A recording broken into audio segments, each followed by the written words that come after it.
All right, let's switch to another topic that might interest several people. And that's really just taking care of our teeth. It's kind of the general topic of just oral hygiene, from flossing and brushing, what to brush with, diet, how it relates to teeth, what you've seen. I know we've had some conversations about vegetarianism, how that impacts dental health. Well, basically, I think the care of your teeth, even though the government just came out and said flossing doesn't do any good, that's crazy. People, I feel, ought to floss your teeth at least once a day. Make sure you get your teeth thoroughly clean before you go to bed at night, because your saliva flow cuts down when you sleep. Saliva is a buffer to the acids in your mouth. As far as brushing, some people, I don't know how they can stand to not brush their teeth. But I also have seen people who brush their teeth between bites still have tooth decay. People who don't brush their teeth and don't have tooth decay. Again, it's a totally individual thing, but it's like I've tried to convince kids over the years, if you don't brush your teeth, it's like eating off a dirty plate, because their mouth is, when you ask them if you would like to eat their next meal off a dirty plate, and they turn up their nose and say, ew, no. But that's what they're doing when they don't brush their teeth. Why people don't, I don't know. There's enough information out there today to just watching TV to know how to take care of your mouth. Flossing, I think, is important. As far as diet's concerned, sugar is a big problem for most people. Soda pop, all the sweetened drinks, people who drink Mountain Dew especially, and Coke, there's about 14 spoonfuls of sugar in a 14-ounce bottle of Coke. That's a lot of sugar. But I also believe that a lot of tooth decay problems are caused by emotions. Things that are eating at us that we don't deal with. I can't prove that, but I just observe things. And that's just a sense I have about some people, because there's no logical reason why their teeth should be decaying. Except if they eat a lot of high acid food, they may have a problem. As far as brushing, what to use to brush your teeth, salt and soda is good. There's all kinds of toothpaste out there. Salt and soda is like baking soda is what you're referring to. Hydrogen peroxide. You can mix up that's the cheapest thing to do, but people don't want to do that. It takes a little bit of time. I understand that. Like I said, some people are allergic to fluoride. Some people might want to avoid fluoride toothpaste. Depends on the person again. I always look at it like some of the brands, and it looks like chemical soup to me. Well, it is. I'm just like, it is. I would not eat food that had these kinds of ingredients. Exactly. I don't know why There's so many chemicals in some of it. There's other toothpaste out there that are from essential oils or herbal mixtures that don't have a lot of chemicals in them. Sometimes I wonder if it's important what we brush our teeth with, as long as just put a toothbrush in there and get the plaque off your teeth. Now, I like to use soap. So I use just a couple drops of Bronner's. I like to use the peppermint soap. So I tend to alternate between soap and the salt and baking soda and peroxide that you've recommended. Well, and I think anything, again, I think it's more a mechanical thing of getting plaque off your teeth and what you're using to get it off with. Sometimes some people, and another thing is people use a toothbrush way too long. It probably ought to be changed every 2 to 3 months rather than every 2 to 3 years. People think because you clean your teeth with the ends of the bristles. And when the bristles bend over when you brush your teeth, they're not really effective in cleaning your teeth.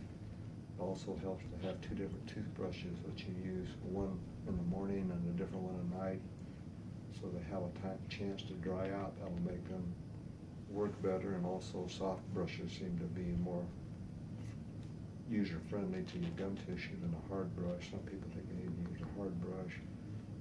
They can rip your mouth to pieces. Yeah, I remember once I went to, I figured the harder the better. You know, I was a teenager, and I'm like, I didn't like going to the dentist, and I thought if I, brushed more, I probably wouldn't have to go as much, and Right. and so I got a really hard toothbrush, and I went in, and he said I'd worn my gums back, that they were receding, Right. basically, just from grinding them away with that. Now, Megan and I, we use the ultrasonic ones, and I think you've told us you like those. Yeah, the ultrasonic toothbrush, the Sonicare brush is a good brush. So is the Oral-B brush. One of them, the Sonicare, uses more vibrations. The Oral-B uses a circular motion. Their selling point is it's like the dentist cleaning your teeth. Well, which one's best? I don't have a clue. Mm-hmm. Whichever one feels best to you. I think the important thing is use it. And yeah, wear it out, but replace it before Right, it wears out. before it wears out. And as far as the tongue brushers, Well, you get bacteria on your tongue, and if you suffer from bad, I mean, should brush your tongue at least once a day, preferably in the morning. If you look on your tongue, stick your tongue out in the morning, see how it's coated. Some people look like they've never brushed their tongue. Some people don't want to do that, but it's full of bacteria, and it's just good common sense to brush your tongue, get all that stuff off your tongue. are the tongue brushes kind of gimmicky? Are they a time saver, Well, or do you think that? I think you just use your toothbrush and brush your tongue with it. You don't need to buy a special brush for that. They have them just about to scrape your tongue. But again, if you brush your tongue at least once a day, I don't see any need to do anything but a toothbrush. Okay. And what about the little water jets? I think actually for some people, water jet, water pick is an excellent adjunct to brushing your teeth, because sometimes you can't, especially if you have any kind of gum disease or you got bridge work in your mouth, it's very difficult to floss, get all the tooth particles out of the food particles out from between your teeth, unless you do use a water pick at least occasionally. Depends on your mouth. It's not for everybody. I don't think it's necessary, but if you have bridge work or some even implants, it's helpful to irrigate around the teeth. You just have to make sure the pressure's not too high that you damage your gum tissue at all. If you've had periodontal disease, I think personally a water pick's a great tool to help keep your mouth clean. And there are a lot of people that like to practice veganism, vegetarianism. Give us your thoughts on how you've seen that impact the teeth, if at all. Well, I think the way it impacts the teeth, if people have been vegans or vegetarians, a lot of them are junk food vegans or vegetarians, meaning they eat tons of sweets, sticky food. They don't eat fresh fruits and vegetables. And as long as they're eating chips and all that stuff, they figure they're doing okay. Well, that may not be. And I think it depends on what kind of diet you've got. I mean, if you're just eating all processed food, you probably got a problem because it's full of chemicals, as opposed to real food, plant-based food, whatever your preference happens to be. But I think the more processed food you eat, the more likely you are to have tooth problems and health problems in general. Talk about gingivitis and periodontal disease. You've commented many times when I've come in that my gums look really healthy. Is that, I'm in my 50s, do most people by their 50s start to have gum disease, or is that typically A lot of people later? have gum disease as kids. Most of it's because they don't take care of their teeth. They don't thoroughly clean their teeth. There's a slogan out there that clean teeth won't decay. Well, I'm not sure that's totally true, but gum tissue problems can be caused from grinding and clenching your teeth, putting excess pressure on your teeth. You put like 500 pounds pressure on your back teeth when you clench or grind them. I'm not talking about when you eat. I'm talking about just clenching or grinding your teeth with nothing between them. That can cause your gums to get inflamed because of the pressure. Food impaction, cavities in your teeth that catch food that you don't get taken care of. Vitamin C deficiencies many times can cause your gums to bleed. That's kind of a scurvy. And again, a lot of that's related to diet. Mm-hmm. Not enough fresh fruits and vegetables. Some people seem to be prone to getting a lot of calculus or tartar buildup on their teeth because of their chemistry. I should know what causes all that, but I don't. And again, it's probably different for different people. Some people get a very soft plaque on their tartar on their teeth. Some people it's like cement, and they'll accumulate it very quickly, like in a period of 3 or 4 months. Again, I think that's a body chemistry thing, and what's out of balance in your body. Probably different for different people. So, what is periodontal disease? Periodontal disease is when the bones start to break down. It's a combination of having infected gum, inflamed gum tissue, and also the breakdown of the bone around the teeth.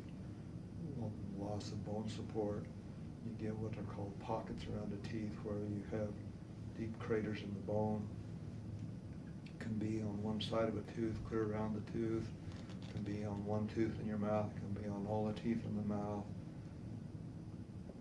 But it's usually painless until it gets to the point where your teeth get so loose you can't chew on them anymore because of the loss of bone support. It's kind of like,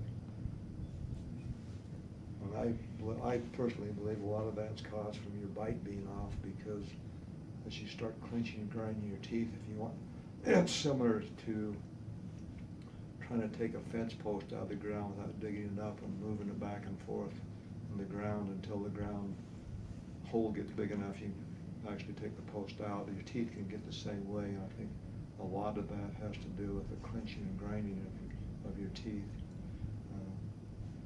And again, why people do that, there's a lot of reasons why they do that, I think, but that can lead to more periodontal problems. But periodontal disease is basically a disease of the bone and the gum tissue. Gingivitis is just the gum tissue being inflamed. Okay, now, you mentioned vitamin C. You haven't mentioned, for instance, like calcium, vitamin K, vitamin D, which kind of would come to mind for me as you're talking, for instance, about... CoQ10 is another product that seems to help the gum tissue. If you have a calcium deficiency, you might have breakdown of the bone because you don't have enough of that, or vitamin K or magnesium, all of these things, which again, hopefully you get a lot of that from your food, but certainly you can supplement your diet with vitamin supplements, food supplements. Now, we talked earlier about my daughter at age 3 having leukemia, and me working to counterbalance the impact of some of the drugs that she did back then. And I mentioned prednisone and how that can kind of demineralize bones. Are there any just kind of medical conditions that just the treatments for certain medical conditions tend to have impacts on dental health, gums, periodontal disease? Well, one of the biggest problems we have today is people, some people are on 10, 12, 14, 15 medications every day. The side effects of those medications can cause dry mouth problems. Dry mouth, especially in older people, leads to major dental problems very often because, again, the saliva is a buffer to your plaque in your mouth. Older people very often do not take very good care of their teeth. As they get older, they kind of forget about it, I think. We see a lot of older people with tooth decay problems they didn't used to have, and I attribute it to a dry mouth created by their medications and the side effects from the medications they take. most people, well, younger people don't have dry mouth problems, but I'm sure there's medication. If you read the side effects of medications, a lot of them are dry mouth. Yeah. And that's the medications, I think, that causes problems that are obvious. Again, you're talking about fluoride or other things that people may take that cause problems that we may not even be aware of. It's impossible to know because everybody's different. They've all got their own sensitivities. And what may be sensitive for one person may not affect 10 more. Polymorphism, it's kind of the term that we throw around now to kind of explain why we all have different reactions to different things. Well, let's